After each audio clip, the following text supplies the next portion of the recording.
to another episode of Beer Rap and Banter, and today we are with a special guest, man like Novar. Thank you for having me. Hey bro, thank you for coming, man. This is the new setup. I hope you like it. We paid homage to the UK, US. Yeah. Twilight of the Gods. Yeah. Chase. This is all my personal collection. I know Kal's got some heavy vinyl, and No you got doubt, vinyl still? I said a little while ago off camera, I don't own nothing.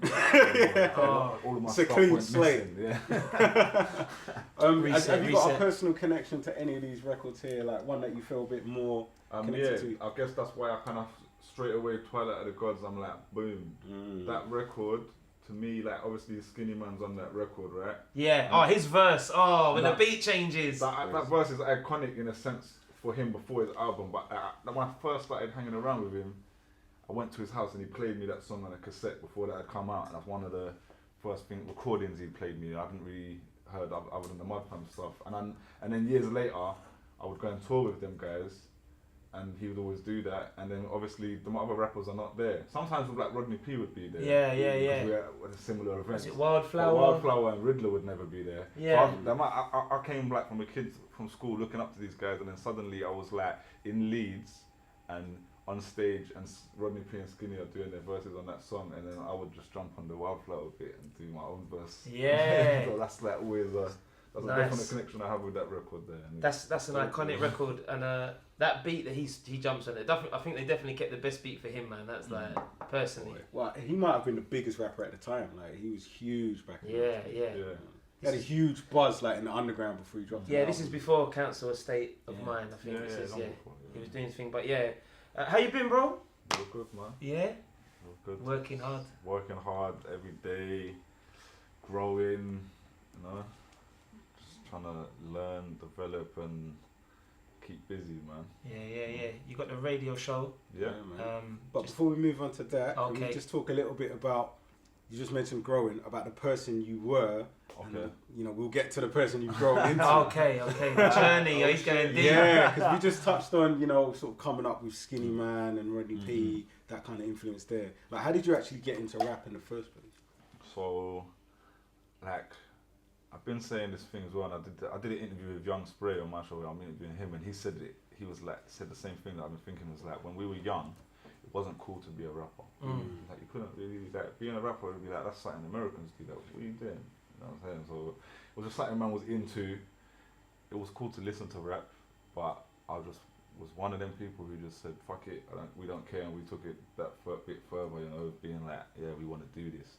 And it was me and Big Ben at school, and a Carla, and a couple other men. We were all at school together. Yeah. And we all kind of started rapping together at the same time. That's a lot of talent right there. There's man. a lot of talent in the playground. me and Carla used to battle each other, like, Okay. because we were like, that just feels like the most like relevant kind of beginning that I can remember for me and all of us, because we had two rap groups in the school that we decided that it flipped the script, FLIP, which is it was called Flip the Script then. Me, Big Ben, and some other people, and then they had another group called Diamond Tip Spears, which was a Carla and some other people, and Big Ben was in that group too. So he was just like, everyone thought he was the best, and he's like in both crews. But then Akala and them was just had that bit of an attitude, like to him, like, why are you in both groups? Like, just fuck them man off, like, just be with us. But he stayed you know low, he stayed real. But Ben was my boy from primary school. Like, we went way further back, so it's like he weren't gonna do that. And then Akala was just like, yeah, well, I want to battle them then. You know what I'm saying? So it was quite mad. That's dope, man. I never knew about all of this, man. That is wild. It's amazing seeing the success of Carla now. He's like one of the biggest it, names in UK. Love it. Real proud of him, man. You know what I'm saying? And like, just love watching like him talk more than rapping or anything. You know what I'm saying? And what he's achieved. He's got Dr. Ricardo on his Twitter because he got 2 doctorates. Come on. You know what I'm saying? Like, Congratulations. definitely. Like I'm saying, and well deserved. Yeah, super intelligent guy, man. So you came up with a Carla and Big Ben. How did you get into kind of like this whole Mud family, Skinny Man kind of environment? So that was like, around that time, we were still just listening to American rap or whatever. I heard the Mud Family project, the Mudfiles EP before I ever met any of them. I just heard this project and this was the first UK hip hop I heard. Because we're all local, someone else, them man's age who knew them, man was like, oh, you got to listen to this. So I listened to it, I was like, right, blew me away, changed my whole style of rapping, like, so I kind of became a fan. And then Nasser from Mud Family, me and him went primary school together. So like, I ended up linking with him and telling him I was doing music, etc. And he was like, boom, I'm in the Mud Family. And I was like, what? Because he wasn't on that record or nothing. I was just like, what are you talking about? And then eventually linked with him. Like, I've told this story a lot of times, to be honest, and it's quite, there's an extensive story to it. But eventually, I took a tape to give to Nasser of my music, and I ended up bumping into Skinny Man on the road when I was coming back from Nasser's house and he wasn't in. And I gave him the tape. I said, yo, can you give this to Nasser for me? And he was like, yeah, cool. And then he was like, oh, I got a radio show. Like, come on my radio show. He didn't hear me rap, nothing. Yeah, he just saw a little young'un from the ends, like, and that's the guy he is. So brought me on his radio show. Boom, boom, boom. Then we became like a support act for the Mud Family, and he didn't know I had them old records even. I don't think we'd had that conversation. And then we just started rolling together, and then we did the support act for him at Subterranean at a big show. And then when he was on stage, I was at the front like in fan mode, and I knew all the lyrics. I'm rapping along, and the Skinny we're watching the video, and Skinny's like, I didn't know you know all the lyrics like that. I was like, yeah, and I knew everyone. He's like, bro, you gotta be on the stage because we don't know each other's shit. The whole show is unorganized. So then, I was just like on the stage, and we were just rolling as friends and fan by then anyway. So I would be part of the Mud Fam set after that, And then even when Skinny done his solo stuff, I was his hype man for certain years and stuff as well. I reckon that might have been around the time when I first met you. I can't remember exactly how I first met you. But we was talking earlier as well about how I first got into UK rap through the Berry Crew. Shout out to Knox. And for those that didn't know, the Mud Fam was basically like Berry Crew, and Task Force, and some other people in Mud Fam as well. Well, it was kind of like Berry Crew was before my time. So the Berry Crew was like the crew that, because I'm a lot younger than Skinny and Knox and all the rest of the Berry Crew and Mud Family guys. I was the young guy in the crew who came up, but then there was younger guys after me and stuff as well. But at that time, so the Berry Crew was their original crew, which was called the Berry Crew because they were from Finsbury, Highbury, Canonbury, and all these different berries which are close to each other. So that was a crew with all of them together, and I think the Mud Family was a bit of a offshoot that Skinny and Mongo had decided to start as just them two, and then Chester P became a part of it. So when I came along, it was just Mud Family was what it was, and Task Force had just kind of started because Chester and his brother had decided, they've told their story enough times, you can go and see their story, that they went off to do this project, and it made sense, for them as brothers to make their music together. But it's just like, it's all connected, man. You know what I'm saying? Like, it's all a family unit, like still to this day. Mud Family, to me, don't exist in the same way as a musical group, of course, but it's just it's a part of my history, and it's a family unit that we were just all together, That's really dope, man. Good times of like hip hop, man. Like good music, everyone coming together, the shows, the open mics, the battles. Nuts. It was like, I don't want to say golden era, but well, people call it that era, or maybe I don't know if it's a bit before. No, I guess that time, because then even that time going on to from a bit before and a bit after, because you had your like Black Twang up to Kalashnikov and all those artists within that realm, that kind of realm of time. That's when I got into it. I remember buying Mud Fam vinyl, and being at uni up north, and the only connect I had was through maybe a Suspect packages or going Bongos or going Deal Real, and buying buying the vinyls and the North London lot and supporting it. That's what I mean. I bought those vinyls. I bought it from Mr. Bongos, the first Mud Fam thing before I met, man. Just buying it, like not even trying to like maybe trying to DJ with my little deck part, just buying it because playing people up north. This is the thing. This is the thing, and going to Subterranean, going to the the live shows and all that. So man, it's been a good progression. Man. And here we have you today, so... Yeah, man, that was a really cool time in hip-hop back then, man. Hip-hop in the UK, which is kind of interesting because a lot of the time these days, when people think of rap in the UK, they think of grime. So it's quite interesting having you here and talking about what there actually is hip-hop and UK hip hop rappers, and we've had our own golden age. You know, we've actually got a history. Do you remember the Dark and Cold freestyle videos? Of course. That was like the pre-DVD era, you know, before like VHS. before like man used to watch Smack and Cocaine City DVDs and all these other grind DVDs, like bars, whatever. Had the Dark and Cold and the UK Pioneers videos. Yeah, UK Pioneers. Was I still really got that. I think that's in my man. mum's attic somewhere. Oh, that needs to be online, man. That was a good documentary. Yeah, stuff with Lewis Park, everyone, but it's a real good time. And now we have you here today, still working, still putting out music. Still growing, as you say, man. So you've come from being a rapper, like, could you call yourself a backpack rapper, maybe? I would never have said that, right? But man would have got kind of labelled in that because we're in that world, yeah. But when it's so weird because I have lot of debates recently about the high focus era and everything, which kind of comes from that era we built, right? And it's like it's very white. Like now, you go to a Greenback festival, it's only white people there, really, mostly. You know what I'm saying? Like in the audience and all that. I'm like, I had a long debate about it's long to get too deep into, but just about how that happened or whatever, and thinking to myself, I don't remember it being like that at first. You know what I'm saying? Like when you talk about Subterranea, it was sketchy as fuck. Sometimes it was cool, but it was mixed. Like it was a greasy spot as well. Yeah, it could be mixed, but it was like there was a lot less white people in Subterranea. Yeah. It was and then at Kung Fu, like I never thought about it at the time. I never noticed it at the time, but just thinking back, I was like, the audience just became more white and maybe like middle class or whatever, like, and I don't know if that's like where this backpack thing is. It's them fans. That's who the backpack people are.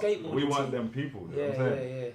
So it's weird, and like the whole hip hop scene was like, there's a lot of rappers that cater to the audience. They obviously loved us, but we were a bit. If you put us next to like, I don't want to say like too much names and all that, but next to a lot of other like them UK rappers that are underground that suited that audience, we were still a bit more hood.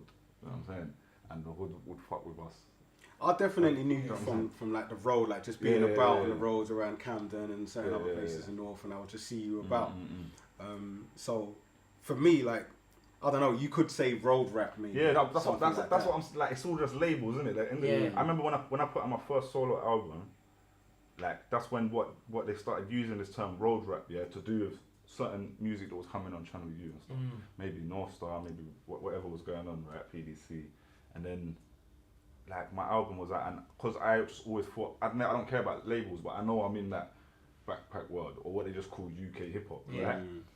And then I just remember on the UKHH forums, people referring to me as road rap, and I was being like, right, they're trying to put me in that now, and I was like, like I'm not really in any of them categories, but I saw it, so they don't know what some fans didn't know what to do in it. But at least I was cool with that because I just thought, okay, at least they get in that the content is a bit different, left from like a whoever, you know.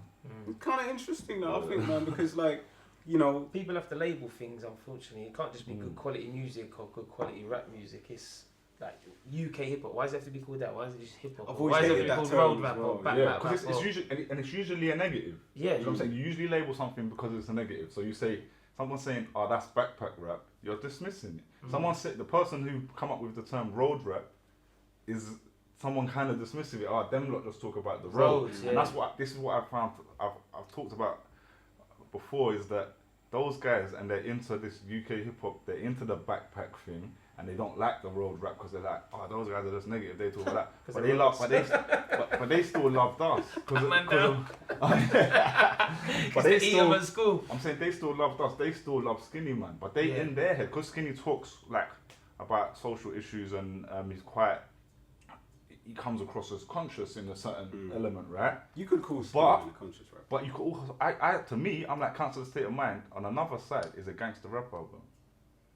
Interesting. Because I'm saying, so them guys sit here going, oh, them guys are road rap and dismissing it, but they love Skinny Man. Go listen to I'll Be Surprised, which is the lead single of a Skinny Man's album, and it's still the biggest song from it probably now. The only one you'll hear in a club, maybe at an event. That just go listen to the song. Like what he's actually talking about in it is crust. Yeah. And he's talking about some real shit man was going through, and people's names are in it from the hood. Like, it's mad. That record is crazy. Yeah, that's dope, man. I forget the name of the producer that made that actually. Baby J made that one, I think. Oh, was that Baby J? Dope. I thought that was the DJ. DJ Noise. Yeah. He made a lot of the album. I think that one was Baby J though. I'll be surprised. Yeah. He mixed down my first EP still. Shout out to DJ Noise, man. Is it? Okay, yeah. Good guy. He done stuff on my on my first album as well, and a couple bits, man. So alright, so you've come from being backpack/road rap, and you know them times it was called Supernova, right? Yeah. So that's the Nova that I know, Supernova. Yeah. With the silent R, like you say. Yeah. Supernova, no Supernova R. Yeah. But you know, I think eventually you kind of stopped going with Supernova, and you've kind of just shortened it to Nova. Yeah, I just thought, bro, like, man's too old, like, to sound like my name's like some superhero name. Like. Okay. Some Avengers thing. Yeah. Come to take off Thanos. And I spelt it in a silly way. Like, I've still got the R there because of how I spelt it before, but I did that when I was young, and I was like, why did I spell my name like that? It annoyed me for years. And I was just like, look, Nova, that's like my name. No one even calls me by my government name pretty much at all, apart from maybe my mum and 1-2 people. That's very rare. So my name's just Nova, innit? So just make it that. Oh, that's dope, man. Because you know, like, with that change of name, sounds like it came with a change in music and a change in style. Yeah, that's coincidental to the Okay. I was wondering if it's like, okay, I'm reinventing myself and I'm changing my name. If I would have done that, I would have changed it to something completely different. There was one point, like, when I started making music with a different style to a degree, where I was like, I made some songs which haven't come out, where I pushed that style even a bit further, where it's like, yo, I'm not even rapping on these records at all. It's much more R&B, it's much more like experimental or whatever. And I was thinking, like, maybe I could change my name and put this out, like, I'm gonna give it away now, but like, don't be in the video, like, no, don't even tell no one it's me. Yeah. Like, hey, you still could, man. You can still do that. Still could. Like some ghostwriting kind of thing. Yeah, but that's really those songs I wrote them for others. So it's like my real idea of those songs is just to get some proper singers in to vocal them, and it's a songwriting kind of thing. Yeah.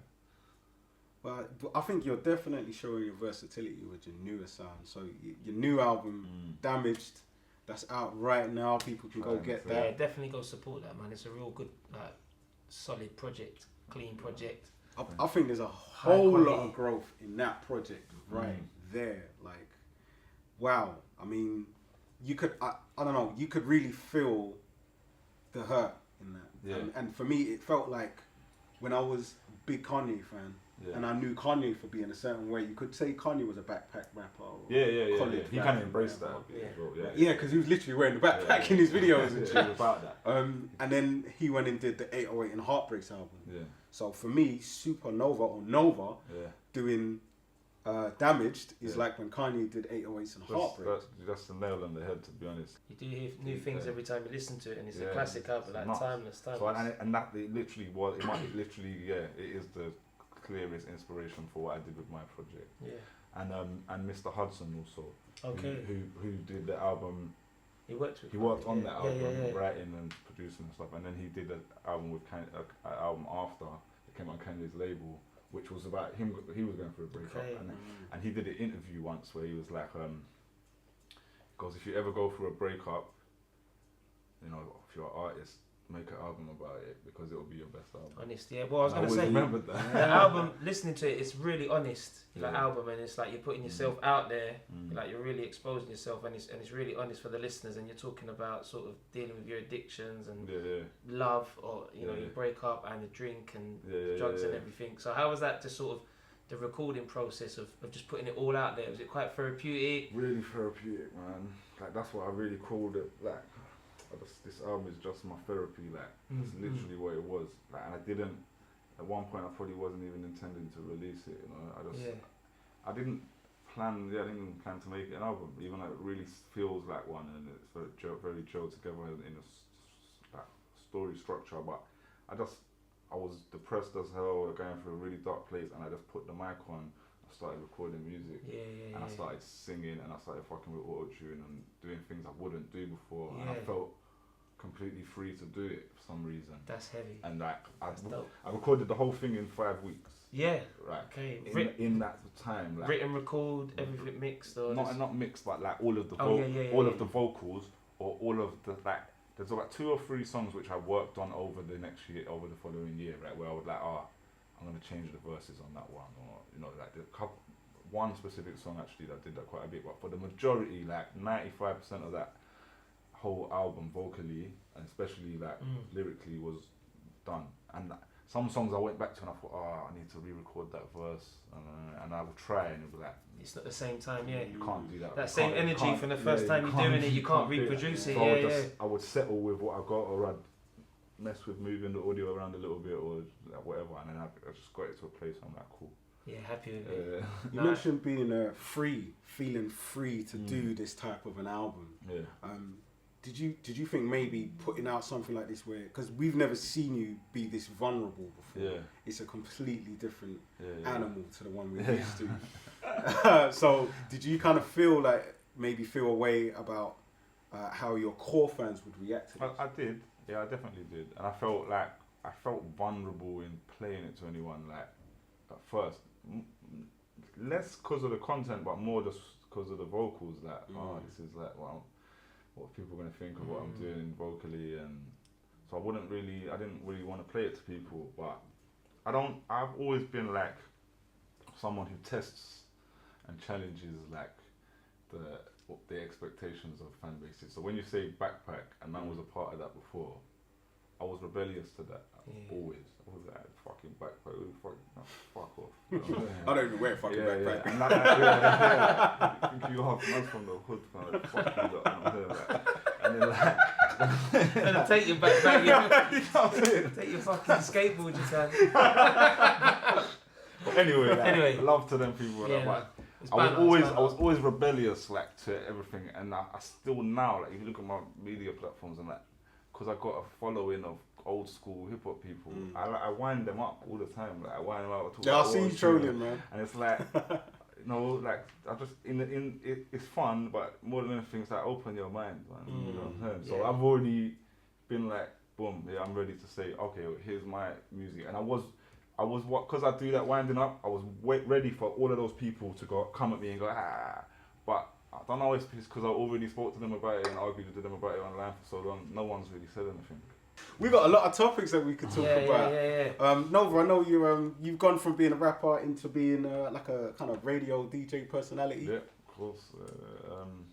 That kind of happened. Like, I don't even like telling the story of how it really happened, because I got into a lot of these debates and all of that, which I know about, and I got into one specific one that everyone honed in on and noticed just online, and it caused a lot of controversy and thousands of comments online and a bit of a conflict with me and someone. It's like, well, I don't like giving them shine no more, but that kind of just somehow through that, my platform became this place that just my Facebook page, my personal, became this place people would come to, and like, I'd write something controversial and people would come there to see the argument or see the debate and learn something or wind someone up or whatever like that. And then I just thought, I need to make this into something, you know. And like what you guys are doing here, I just thought, let's put it on some kind of filmed platform that we can discuss. And Pyro Radio came at me around the same time, like offering me a radio show. They'll just come in like me personally, like, I want to do a radio show. They didn't have like a specific thing they wanted me to do or really know about the debate side maybe. So I just was like, boom, alright, I'm ready. I know what I want to do. This is it. And I'm going to do a talk show. I'm going to have 2 co-hosts and we're going to, you know what I'm saying? And we've just run with it since. And then that led to me being a journalist and writing, and it led to so much. You might just do stuff sometimes. It's good that it opens it up. Naturally it opens up. How are you finding it though? Like, so... Shout out to your co-hosts as well, by the way. Shout out to Jazz Kahina and Big Ben as well. I've always seen some really dope conversations going on in that show.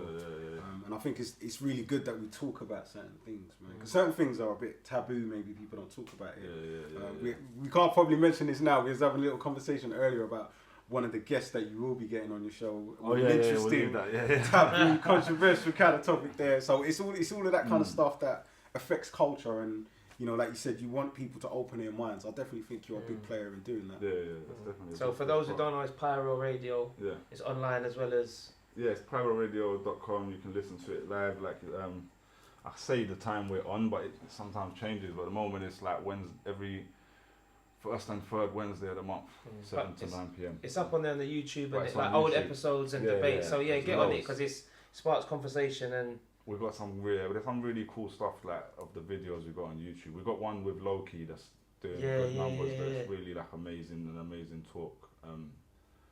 That one is the one I really like, and then we've got one with Young Spray that I really like. There's a lot of good stuff to go and find. Talking to DJs.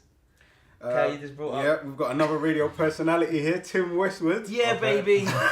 So he's gonna do something which I think is a little bit revolutionary, man. He's gonna put his services for sale. His services for sale on eBay, so people can bid and win the right to book Tim Westwood for a party on a specific date. Is that even legit? Can you sell services on eBay? I've never heard of that even. He's most definitely doing it right now. There's like 43 minutes left to go. Is he doing it for charity as well or something? Is it going to be like? Is that the twist maybe? Yeah. Come on, man. He's not doing that for charity. Charity for himself, bro. Yo. Well, apparently Capital Extra are given the chance to win a party for yourself and your friends at Artistry. That's what I'm saying. Big one extra. Ocean Records is a dope venue as well. Ocean Records, yeah. Oh, Ocean Records up in Shorty. Yeah, I've hosted there. They got all the. Have you been there? Yeah. The other day, I was looking at trying to do something there. Yeah, it's a nice venue. So I host a live music charity night with a charity called Corrie. Okay, sick. In Turnpike Lane. Okay. I bet it's linked with this Emerald Live Night. But I've been down there and it's all vinyl on the wall. You can pick out the vinyl and you know. So yeah, big up Westwood selling his services. When you said selling his services, I was a bit like, I know he's trying to do this young boy thing like with the with the beard and all that. And I see a video of him like wearing a mink and sipping what's it? I want to know. I'm trying to read the T's and C's. There's no mention of charity. If it's for charity, then it makes sense to like drive it up. Because otherwise, I'm like, what's the incentive? Are you gonna get a cheap booking of Tim Westwood, or is it going to be more expensive? I than think usual? it's just a little promo thing. There's no mention of charity. They're saying the auction will be open for bids online between such date and such date. Hold up a minute though. You must be 18 or over. What type of set as well? I'm saying the venue's already been decided. They've got the venue and they've got dates, so you can book Tim Westwood for you and up to 80 guests. Oh, then you can just bring your people and have a birthday party. Okay. Christmas do. That makes sense. Christmas thing. But you've got to pay. I think it's a fucking great idea. Might be cheaper than his going rate. If it's cheaper than his going rate, I want to do it and charge on the door and make an earner. You know what I'm saying? How long have we got left? What, should we just chip it? Right. Like 45 minutes left. Support beer rap bands, PayPal, yeah? Hey, come on, you man. 5 bills each. I need a couple bitcoins and that. We got to email man and find out what his rate is first. Because if it's more, like, bro, if it was like, do you know what? If I, you'd be on a pump his thing because you would clean up and you clean up. Oh, definitely. Listen, I said there was a pump quiz Spin team. Doctor does the hip hop pop quiz. A whole of that. We're coming for you, yeah. Beer rapper team. We're gonna kill it. You can join the whole squad. Yo. Hey. But yeah, keeping it with the music, man. So much has happened with music. We can go to some of the new albums. Like Chip dropped a new album recently. You're a big fan of Chip. You dropped the name Chipmunk. Chip. Yeah.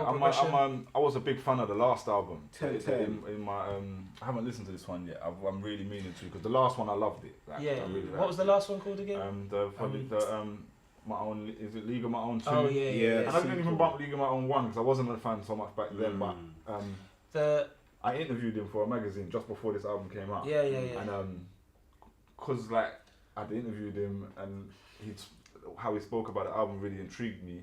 And then obviously I had to go and listen to it. And writing the article, I've got to listen to this. And I was like, bro, this is a really good album. It was one of my favourite of that last year, other than J Hus.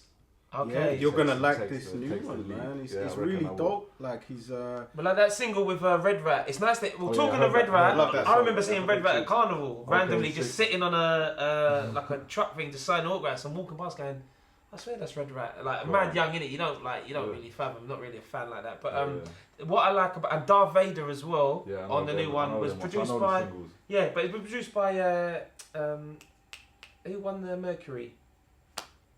The dude that won the Mercury. Sampha? Yeah, I swear he's partly produced it. I think. Yeah, he's a big producer, you know. No, I know you know the joints of this, like, because you're on the radio. But it's good to hear that on one side he can make good records for the radio midday or they're catchy and people like. Then he can make proper grime records, and also he can spin and duppy. Well, look how many MCs he's spun. Like in my opinion, like everyone's come up. He's Chip's a problem. Yeah, he's ridiculous. I see. There was some podcast the other day where someone was like, Chip didn't have like hasn't had a moment like where like that groundbreaking. I can't remember who they were comparing it to. Who was? They were saying Tiny Temper had passed out, and that was that moment, right? This friend of mine, Lee Scott, he's a journalist, right? He shared this article about and wrote an article about this clip. I can't remember who it was that said it. It was a podcast, and they were like, Chip hasn't had that moment. And I was like, these men are chatting shit. He's had so many of them defining moments when he was like 17 but even as records like Champion, Chris Brown was that moment. Yeah. Oopsie Daisy is even that moment, like for that time. Do you know what I'm saying? Because no one was, that record was big. Even the Bashment records are massive, like. And the Muhammad Ali track, that's the one that really launched him in the first place. He's had so many of them moments. Yeah. Iconic. Yeah. Earlier you just mentioned about some of the interviews you've done. Yeah. What do you reckon is the biggest interview you've done, like as an interview you've done as a radio personality? Your favourite? Like, top 3 selected, maybe. Top 3 selected interviews. Top 3 selected. Not to put man on the spot. My biggest ones are not from radio. They're ones I've done for magazines, right? As a journalist, so my biggest fucking journal. Trust. My biggest 2 is J Hus and Little Yachty, I would say, and Little Peep, R.I.P. R.I.P. And then Notes, I guess. My favourite is the Chip one. Yeah. Like, my favourite really is the Chip one. I feel like my least favourite is the Yachty one, which is annoying. It was just a really difficult interview. He was hard, like. Really? He just gave me one-word answers. He was like, I was kind of like, you know, like, I'm sitting here with Chip, even though we don't know each other. Yeah. He can kind of tell man's just man them or whatever. I'm saying that so he can feel comfortable quite quickly. Yeah. With Yachty, him being American and he don't really know who's who and how we talk and you know, and people are like, he's got a lot of people who come at him or whatever, you know. So maybe he was a bit standoffish and not ready, you know. Bit guarded. So he's guarded, and it was a learning process for me because I was new in that world to just say, be prepared for when someone's not going to answer the question and have a way to kind of get it out of them. Yeah, that's. And also like, you know, maybe like appease them a little bit to make sure you know like I'm here, like I get you. I'm not trying to, I'm not out to get you. Trying to join you out thing, Because I like him. I liked Little Yachty. Like, not that I love his music or whatever, but I really liked him. I spent a lot of that year defending him on the internet. Right. He seems like a good lad, against the backpack. You know what I'm saying? Like, when I'm doing my trolling, there's some real shit behind that. He seems like a good kid. I like his interviews. He's just having fun, innit? Doing his thing. How can you hate? I was excited. The way it was a bit, you know, when he was like that, I was like, but then I just think, he's a teenager. He's moody. He's done 3 of these interviews today already. Yeah. Love him. You know what I'm saying? Like, it's a good learning experience, like you said as well. So you're not going to always interview someone who's been like giving you that 100% energy. Yeah. So you're going to come with someone and it might not always be like that, and you're developing your techniques, like how we're developing on this podcast thing. Like we're not like. What do you mean developing? I'm polished already, bro. Speak for yourself. Finished article, fam. Sorry, man. So I forgot this is the Kal Sereousz show featuring everyone else. Sorry, man. Sorry. But you know, fuck out of here. But you know how it goes with like interviewing people. We're trying to just do this thing of a podcast, and we're not. Like we're having banter, and we're trying to be a bit sneaky where we're talking about like the golden era or what equipment do you use when you're producing or blah blah blah. So we're trying to mix it up, and luckily we've been talking to a lot of people we know, but eventually, you know, God willing, we'll be there, and it'll be like it'll be someone you don't know. Trust me, like that. Yeah, that's the experience I basically went through. Because with the radio, a lot of it was me using my links to get people down there. Like so and so. Like even some of the big names, like. And I've known them somehow, so bringing them is quite comfortable. And then you get in that moment where it's like, I don't really know this person, and it is a different, a different kind of experience. Because you want to be professional, but at the same time, you want it to flow. So it's like, of course, like a normal conversation. And with the journalism stuff in general, it is a different thing too. So the first one I did was J Hus. That was a big interview. That was my, in a sense, was my first published article. It was a front cover piece interview with J Hus, and like I kind of walked in there blind, like, okay, this is a different thing. Is this J Hus like what? Like recently or like this sort is J Hus the Pagan record or the? No, J Hus when the album just came out. Okay, so like so his front cover. Yeah, that's what I'm Gone saying. Clear. So, Gone Clear. And I'd been bumping the album and loving it. That bruv, week, I think it was the week sick. it came out or 2 weeks after that. So charted, Yeah. boom. And it's a different world. I'm stepping into like a photography studio. Yeah. Proper setting. Like, Yeah. Stylists there with bare clothes and they're dressing him up and they're doing the photos and I'm just sitting there waiting. Like, I gotta wait till the end to interview him. But I'm like, the day before I was like, what do I need to? Like, how do you do this? I was like, and I thought to myself, I thought, what did I used to read in the source? Like, I used to read these articles of these like journalists writing the experience of how they met the artist on the day. Sometimes, you know, from that first person kind of thing. So I thought, okay, what do I need? I need a notepad. So I just bought a notepad from the pound shop and a pen. And like while he was doing this thing that day, I was just sitting and writing notes. And he was saying stuff in the day, and I'd write down his quotes throughout the day. Like, oh, there's a quote I can use that. Well, I haven't even interviewed him yet. And I got this little quote. And he said, and you just learned it off your own back. Yeah, I just thought of. How am I gonna do this? And then like I sat and interviewed him. That's why he's on the show. You get me? We're trying to learn some games so we can be like. Yeah, no, it's different, man, but it's cool. I do like that stuff. I haven't done a lot of it recently because I've been focused on the album. I'm gonna get back to that, man. I'm gonna get back to that. So you think ultimately, like, your heart would lie in putting out the music, or going this route, or trying to do both, if possible?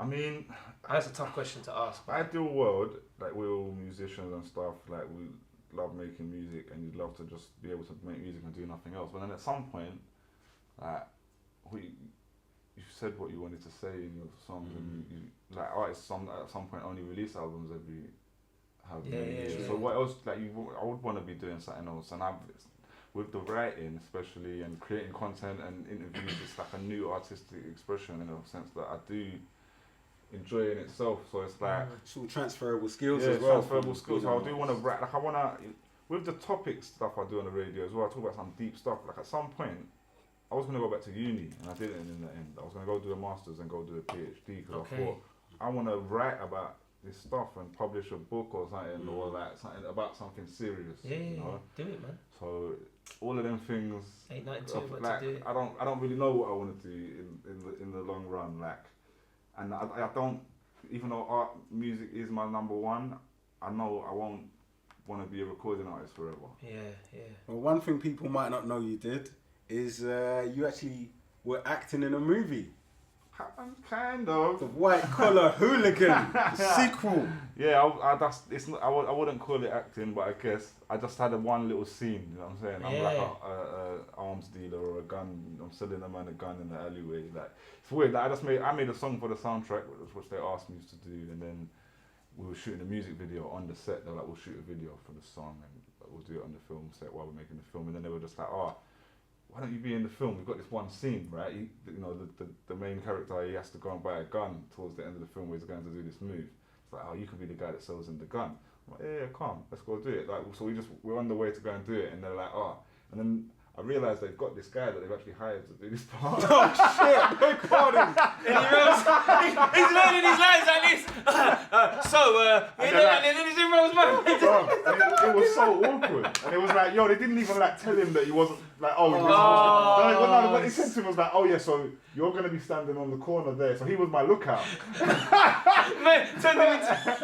Wow, sideman. Who they didn't even like. They might have filmed him just to make it look the like camera's not even on, man. The camera's this way. He's not in the film. You know what? As long as he still got paid, you know what I mean. I don't know. Who cares, bro? Man's in the front. Fuck that other guy, innit? Fuck you, innit? You're not on the podcast, bro. You're not doing radio. He's not someone you know, is it? I don't know. Comes from. Nah, that's wicked though, man. Yeah, but that's dope. So it's like getting to more acting. Yeah, you got many strings to your bow. You can get in more films. Yeah, maybe. I don't know if acting's really a thing. I'll do. I guess maybe.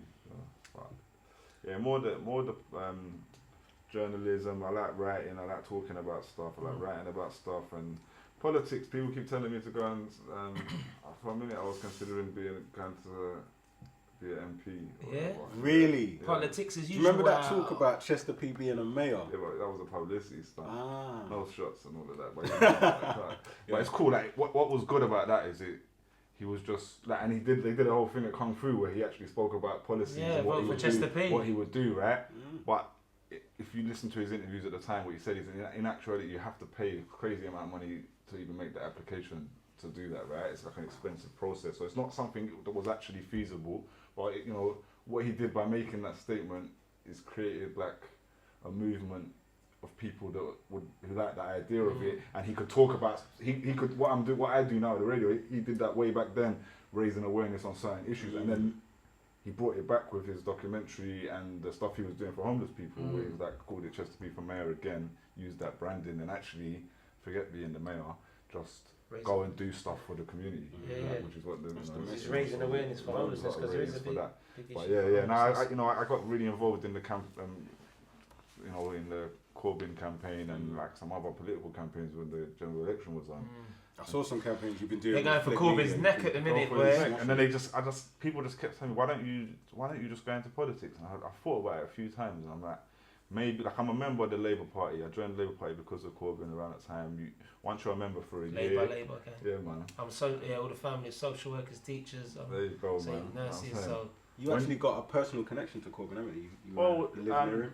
Yeah, I live near him. He's like he might as well be my neighbour, basically. But, you know, I know his son. I built a relationship with his son through this kind of, through the time. Through music first, and then we did some work together, and we were both part of building a youth initiative voting program that did a lot of stuff in the campaign. We had Professor Green come and got involved. We had like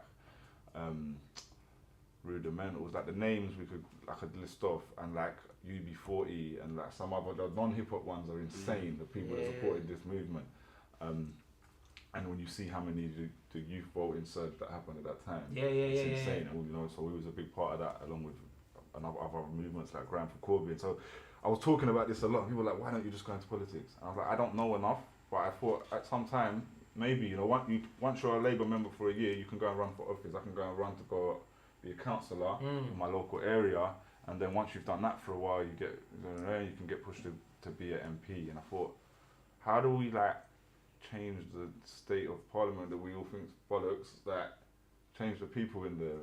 But it's, you know.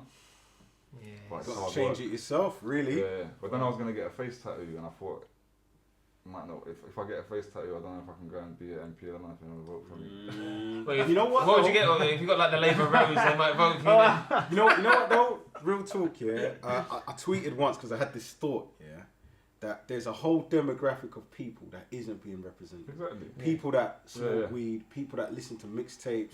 So maybe if I run with a face tattoo, you know what I'm saying? Run as. That could be like your USP as a politician. The guy with the face tattoo. I think if you get a face tattoo, the face tattoo is a full commitment to something that's deep within your heart. Because once it's there, it's obviously like, I'm not saying that obviously it will mean something for you, but you see some people. I've just been talking about it. Well, I don't know if I'm very serious, but I'm gonna do a neck one. Yeah, next. But I said to myself, like, with this album, I wrote it online. I was like, if I get 1 million views, like any of these songs pop and I get 1 million views, I'm gonna get a face tattoo. Boom. I'm gonna stand by that one. You know what I'm saying? But you know, it's hard work getting 1 million views. So where would you get it on your boat though? Like, where would you get it? I know what I'll get. Not what. Where though? Where like obviously it's something deep. Obviously, I don't. Yeah, but that's bruv.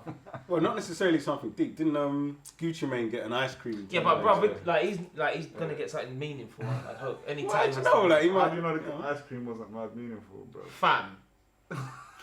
I think he took it get lasered off. That's how meaningful it was. Yeah, it's not on there no more. My brethren Smell, you know my boy Smell. He's got that ice cream tattooed on his leg. Just the same tattoo. That's on an iconic thing, like like that same. But that's the leg, isn't it? You can cover the leg. If you got it raw on your boat face like that, it's a bit mad, isn't it? It's a bit mad. Oh, but yeah, we know that there might be another meaning behind the ice cream and that for Gucci Mane, the ice cream man and that. I was gonna say, what kind of politician would you be? If you were going to get into politics, are there people out there that we can say, I would be a little bit like this guy and maybe like that? It'd be his own. I'll be my own thing, innit? But obviously, Corbyn is the key kind of person to look to as what I think is a just politician, you know. And I feel like the people he's bringing up under him, I think he's like the first leader of one of the major political parties to bring up the highest amount of young councillors and young MPs. A lot of women in his cabinet as well. Like there's a picture of all them women as well. So those people are coming up under his example and are gonna like kind of be those types of politicians that I think the future needs. You know, so I would kind of want to be someone who's like that, and I'd probably maybe take it a bit further with an edge for the man them and all that. And I don't mean men, but from people from the end. Yeah, people well, well, you got our vote. Totally switching things up. No segue. Fuck it. Let's do it. That's you're right, man. Movies, man. What kind of movies are you into? Right. You know what? I just don't. I would consider myself like a movie guy, but I don't watch them anymore. Like I just don't have time. You know what I'm saying? I like to go to the cinema because then you can lock in and turn my phone off. Because if I'm watching a film at home. I'm just working. I'm working all the time. So I don't watch. I haven't watched a lot of films in recent times. Obviously, I watch all the Marvel ones, like them kind of. You know what I'm saying? You're a Marvel. I'm definitely a Marvel guy. I was a comic guy as a youth. So like, the Marvel, the era of Marvel films we're experiencing now is heaven to me in a lot of ways. I take my daughter to a lot of those. I didn't see the Ant-Man and Wasp the other day, and I just realised it's like fizzling out of the cinema. I might do that this weekend if I can still catch it, But I watch more series. Favourite superhero? Top three selected superheroes. I don't know about. What's yours? I don't even know yours. Like superheroes. Oh man, that's crazy. I'm more into the super villains than the superheroes. Is it? Okay. The villains are so interesting. They're like these complicated people, especially when you get like the anti-heroes like Batman, where it's like he's not. Is he a hero or because he's a bit dark? And it's like, It's mad. This is the second time I've been asked this in the interview in the last couple of weeks. But only because I did this other interview the other day with. Because man's been doing his research. I did an interview with this girl who's a friend of mine. She's interviewing us for her platform, and her son was there. And then afterwards, he was like asking us bare questions and trying to get involved. So we were like, let him interview us afterwards for jokes. I'm saying that we ended up just talking about comics, etc. So we was like, what's your favourite superhero? Like it's the obvious one, but I think Spider-Man, to be honest, is like the best because he was he's just a regular guy, isn't it? Like all the other superheroes before him, even like Batman and all of that, they're not really. He's like super rich. He's a super rich, Tony Stark. They're like these super rich guys that are unrelatable, and Spider-Man was just a relatable guy. Not that he's like powers or anything like that is part of that, but his whole world, like, his story. The best, and I was just glad, like that's why I like Deadpool as well. Man. Deadpool's definitely hard. Did you go the Deadpool films, man? Yeah, I've not seen number 2, but I've seen one. Big up Scrine, big up Scrine and doing the work. I was so gassed when I see him on that. Yeah, man, bro. Like, so gassed. So sick. You went to see Venom, right? Yeah. So what's your view on Venom? Man, the film? I think, obviously it's not made by Marvel Studios because, with the rights kind of issues, the rights got just sold off to different places. Yeah. And I'm worried about it, so give me some good news. Bruv, I heard a bad review right before going to see it, and I was like, I don't want to. That's why you should never read the reviews. No, it was from someone I know that said, they saw a bad review, and I was like, I hope this don't turn out to be true. But having gone to see it, I had a great time, I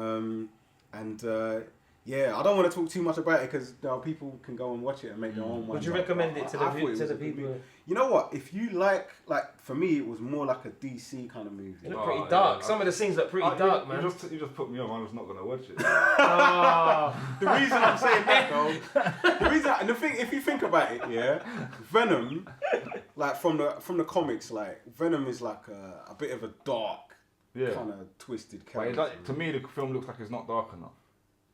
Well, they obviously trying to go for a big, wide, broad audience. Because they said in America, America it's a PG. There's no blood. PG-13. There's no blood. Here it's a 15. But it's still savage. There's still some stuff that happens where you're like some shocking moments, I just read a review that said it would look like a film that was time warped out of the early 2000s. When the superhero movies weren't so we're just starting and they weren't really there yet. I'm not gonna go see it. I'm gonna see it. But I'm more excited about the I'm more excited about the animated Spider-Man film that's coming out. You've seen the trailer for that? Okay, no. Yeah. So the Spider-Man. They played that before. They played a bit of it before and a bit after. And that's made by Sony as well. It's not made by Marvel. Yeah, but it just looks hard. And the Miles Morales story and all of that is just hard anyway. I'm gassed about that. That's going to be amazing, I don't know. You know what? Don't look at me, man. I don't know. You know what? Fuck you lot to talk about. There's a lot of movies out right now. The Marvel thing. So in the cinemas, really like. I can rate it, but in the cinemas right now, we've got Mission Impossible, the new Mission Impossible with Tom Cruise. Dead. With Tom Cruise, because he's a thingy, because he's a what's it called? A Scientologist. They're putting him. Every film he's in is painted in a certain light. Is it? Yeah, because he's a Scientologist. So it said in a few documentaries, there's a Louis Theroux documentary and another one, but every film he's in, he's painted in the light where he's the top guy and he can't be stopped or prevented, or there's no one on par. He's always like the. So there's some kind of like brainwashing going on, like. He won't take any other roles because he's on this team. Oh, okay. So that's interesting. Yeah, I didn't even know that was that. But Mission Impossible. We've also got the Equalizer 2 with.